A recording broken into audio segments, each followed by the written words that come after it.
What are your top three favorite animated Disney movies? It's hard to do a top three, but just off the top of my head, Beauty and the Beast. It was nominated for an Oscar. One of the better Disney movies out there. I love the music. I can pretty much sing each and every song from Beauty and the Beast, and I love the story. The fact that it's what's in your heart that really makes the difference. Two is Wall-E. I love Wall-E, the character of Wall-E. A lot of people didn't like the movie because it was so slow, but all the the outcasts out there kind of felt for Wall-E, and because he's one heck of a little robot, and I really like Wall-E. Um, and Aladdin. It's one of my favorite Disney movies of all time. Is Aladdin, and I mean, again the songs, but again and it's also with the story. The characters are great. It was one of the more perfect Disney movies. But those are my top three favorite animated movies. Now you can say that Wall-E isn't an animated movie, but it's still a great Disney movie, and I think it should be up there with the best. What are your top three favorite live action Disney movies? First one, and always will be until something else tops it, Pirates of the Caribbean: Dead Man's Chest. A lot of people didn't like Dead Man's Chest, and they think the Black Pearl was the better one. I love the Black Pearl, but Dead Man's Chest has a lot of stories from when I was back working at the movie theater that came out, and just seeing that and listening to the end credits theme with the Kraken right there, the Kraken theme right in the back. I loved it. I love the fact that there was the Kraken in there. That's one of my all-time favorite Disney villains is a Kraken. And just you see Davy Jones, and you pretty much get everything, and especially at the end when you see Barbossa, and there's going to be a next one. There's always one more to watch, so that adventure is going to continue. I really dug it. Second, The Rocketeer. I mentioned this earlier. I really like that movie. If you haven't seen it, go out and see it. You might not like it, but I do. I like those old time feel movies where it's back in like the 30s or the 20s, just because I really identify more with that generation than I do with anybody else, any other generation except for the 90s, because I was a 90s kid, well, whatever. But I really like that old time stuff and old style. It really digs. I really dig it, especially with all the suits and the hats and stuff like that. I mean, come on. Three, 20,000 Leagues Under the Sea. I have that on DVD, and I'll review that eventually one time, but I love 20,000 Leagues Under the Sea. It was one of my favorite classic Disney movies, and I hear they're remaking it, which I'm actually happy about. And guess what other character makes an appearance in it? The Kraken. It's not the Kraken from the Pirates of the Caribbean, obviously, but it's a giant squid, which could technically be called the Kraken. That whole fight scene is cool. I love the character of Captain Nemo, played by James Mason. Unbelievable acting, and I thought it was one of the biggest movies I'd ever seen when I was a kid. Obviously not when it came out, but on the old Disney Channel. I loved it. That along with Swiss Family Robinson, but that's kind of down there somewhere. So, but 20,000 Leagues Under the Sea, yeah, that's my top favorite. He also says, I like to watch Corn Shack's play-throughs, and I enjoy your Wrestle theme reviews. I was wondering how you and Corn Shack became friends. You'll often hear me mention Corn Shack. Him and I are best friends. We're legitimate, a legitimate best friends. We hang out with each other every chance we get. In fact, I was going to hang out with him today, but he was over another friend's house, and I didn't feel like driving an hour out to get there. But yeah, we are really good friends. I'll try my best to help him out in anything, and he'll do his best to help me out when if I need help. We met each other in high school. It was freshman year. We were talking oddly enough about wrestling, and I used to be in a choir, obviously, as you know. If you didn't know, here you go. I burst that bubble. I used to be in a choir, and we were at a choir camp. We were both in the choir, and I had somehow secured a hotel room rather than being in the bunk rooms. But I had my own shower and television and toilet, which was a big thing. And my roommate had invited up him and another one of my friends, or so soon to be friends, lifelong friends, because he's a good guy too. But they had invited them to stay with us, in an air conditioned room. It was nice.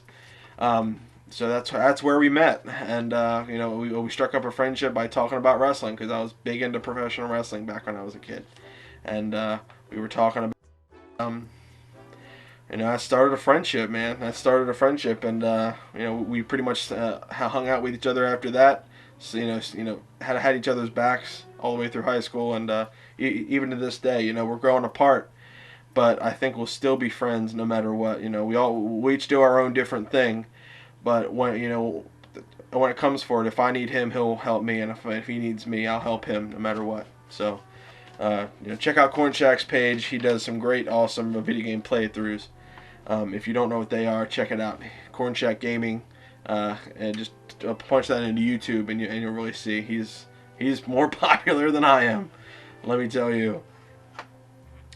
So since you really like Indiana Jones, what is your favorite out of the 4 films? It's easy. I love 3. The Indiana Jones and the Last Crusade. A lot of people love Raiders. Raiders is second, close second, really good second. But I love the music in Last Crusade better. I love the ending in which you see Indiana Jones ride off into the sunset with all of his friends and his father, which I thought was unbelievable. Just riding off into the sunset and with that theme music playing, that was one of the best endings to any movie, in my opinion. You also have the tank scene, which is great. Indiana Jones kills a tank with a horse. Come on, you can't not like that. But yeah, so that's my favorite of the Indiana Jones movies. I would have to say I like Last Crusade first. And a really, really close second, Raiders of the Lost Ark. Temple of Doom, and obviously the last one is the last one, Crystal Skull, because I just, you don't put aliens in an Indiana Jones movie. I mean, I know George Lucas made his money off of aliens in Star Wars, but Indiana Jones is special. He fights Germans. The Germans. He fights them. Not Russians.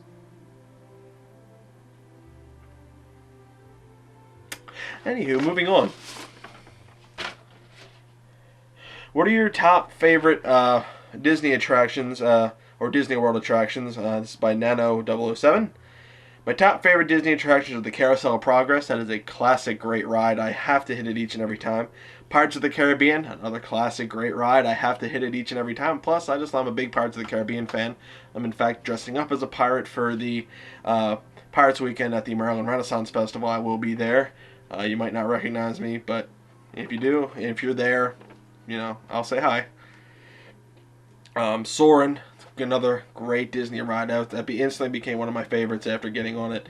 A lot of people say it's boring, Opera Cat, but it's one of my favorite rides. I would do anything to be able to fly, and that's the closest I've pretty much ever come without actually feeling I'm gonna die. Like on an airplane. The Indiana Jones Epic Stunt Spectacular. I mean, come on, you know why. And the Spectra Magic Wishes Fireworks Show, to me, that's a combined show right there. You watch the Spectra Magic Parade, then you watch the Wishes Fireworks Show and go home feeling good about yourself for having watched it. It's really good stuff. What are the top 5 worst Disney attractions by Shimdog43? I really don't know, but okay, I'm just going to kind of put these in 5. Donald's Boat, it's kind of useless, but it's a good playground for kids. I mean, you can go to a playground anywhere else. The Circle of Life show at Epcot, that's useless. It's just a movie. I'm not going to watch a movie anywhere else. The Conservation Station stuff, I know I'm going to get so much flack off of that. I do not like that ride. That's my personal opinion, okay? You can get on it. Go and get on it and experience it for yourself. You might love it, but to me, it's not. I just don't like it. It's my personal opinion. But I'm urging you to make your own decisions. The 5-minute post-Maelstrom ride video.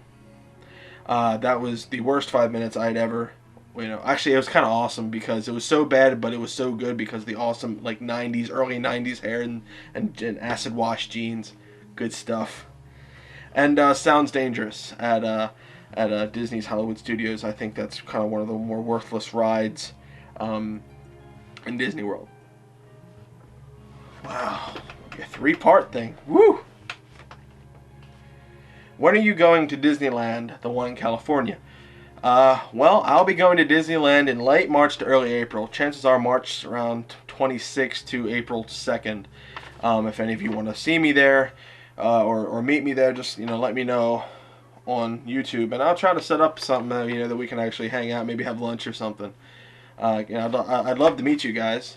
Just to put some faces to names, and we'll have a pretty good time and hang out. But I'm also going to be doing a lot of videoing and photographing. So if I seem a little distant, I'm just trying to get everything I can for my Disney news and reviews. But I'd love to meet you guys. So that's when I'm going to Disneyland, and I'll be doing a semi-live show from there. Semi-live meaning that it won't be live streaming, but it'll be semi-live in that I'll be right there talking to you while the ride is happening. I'll experience the ride. I'll try to get as much video on the ride, and then I'll tell you what I would rate it afterwards. It's the most intense review you can do is right after you see it, and so it might not be the most thought out, but the most honest, I guess you could say.